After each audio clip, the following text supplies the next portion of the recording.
Okay, now that we have our shiny new Aweber account, the first thing we're going to do is create a new autoresponder.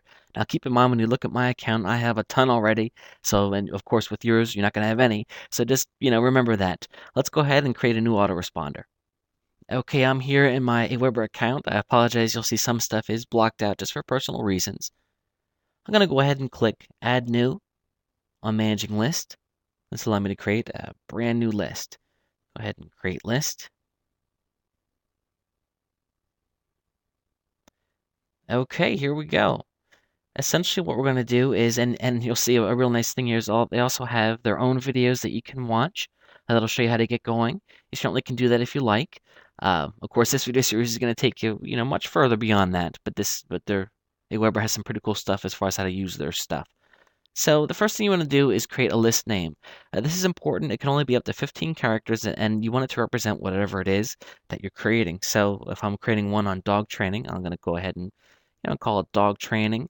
Now, unfortunately, just dog training, of course, somebody at Aweber has already taken that. So I'm going to need to come up with something else. Uh, maybe something like some numbers there. 12, of course, that's going to have significance to me, but nobody else, but that's okay. Of course, you could play around with hyphens. See, there you go. That's available too.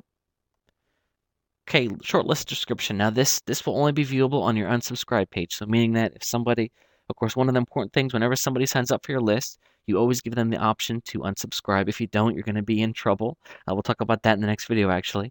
But so you just want to write what your description of the list is. Okay, let's see. How about just dog training advice? There you go. Okay, multiple unsubscribe. I recommend just leaving that there like that. Okay, open rates. I certainly want to be able to track if people are opening their messages, so I'm going to go ahead and leave that checked. I'm going to hit save. Okay, it's telling me that I do not have my reply address set. Yes, I certainly don't. I'll be taking care of that in a minute, but they're pointing it out to me. Thanks, Aweber. Okay, this next section is pretty cool. It allows you to brand your pages. Essentially, company name, whatever your company is called here, write that in there. If you have a logo on your site or for your company, you can have it, put on your forms as well. So that's really cool. So you would enter your URL if you have one. Also, the location of your website, put that there. And also, whatever color you want the bar to be that would divide the HTML on the pages. So this means that if someone's going to, opt into your stuff or unsubscribe, this is all going to be on that page.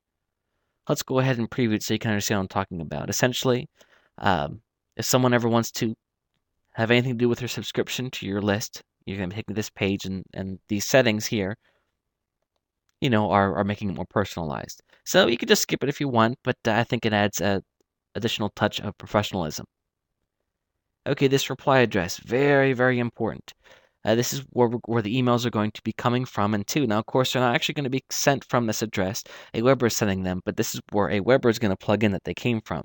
So, super, super important that this be a actual email address that you're going to have access to. If you don't, you're going to be in trouble. You're not going to be in compliance with the spam regulations. So, which we're going to talk about in the next video. So, you're going to go ahead and put whatever the email address is of your website. So I'm just going to go ahead and fill in. Say we'll just say Sam at Dog Training Tips, and that's not my site. I'm just making that up. So don't go there looking for me because that's not me. And my name, I'll just say that I'm Sam. And I want the emails to look like that's from me.